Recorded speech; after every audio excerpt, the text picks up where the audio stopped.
तिमी खराने ग्याङहरूलाई, टिओबी ग्याङहरूलाई तिमीहरूलाई स्पष्ट मैले संसदमा जवाफ मागेका छु। दिन सक्ने हिम्मत, ल्याकत, ताकत यदि तिमीहरूको छ, हैसियत छ भने तिम्रा मालिकलाई संसदमा उभिएर दे भन। छ भने है तिमीहरूलाई नै पत्ता साफ खेलाएर जुम्लामा चुनाव जिताएर आएको हामी। तिम्रा बाउहरूले तपाईको सहकारी ठगे, के गर्छौ तिमीहरू? तिम्रा बाउहरूले सिंहदरबार जलाए, के गर्छौ तिमीहरू? छ हिम्मत तिम्रा बाउहरूको दिन?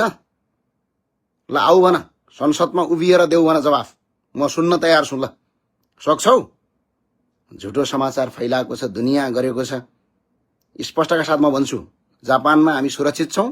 तिमीहरूलाई जनताले जिताएको भनेको आतंक मचाऊ भनेर होइन, काम गर भनेर हो।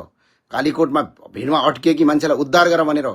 काठमाडौँमा उभिएको मान्छेलाई, आगो लागि भएको मान्छेलाई, एउटा जाब सडकमा रोकेको मान्छेलाई, प्रहरीले कुटी कुटी आगो लाउन बाध्य भएको मान्छेलाई उपचार गर भनेको। त्यति भन्न नहुने तिमीहरूलाई देशभरि भरम फैलाएर हल्ला गरेर मजाक गरेर यो के गरेको तिमीहरूले? दम छ?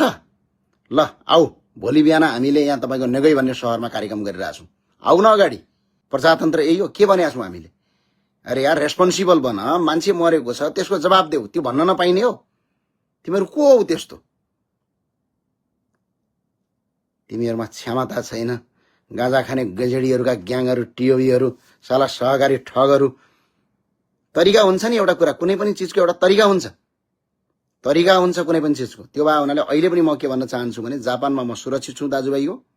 केही फरक पर्दैन। यिनीहरू कराए मात्र होइन, यिनीहरू सबै एक ठाउँ भएर पागल भएर यिनीहरू दौडेर डिप्रेसनको रोगी भने हामीलाई फरक पर्दैन।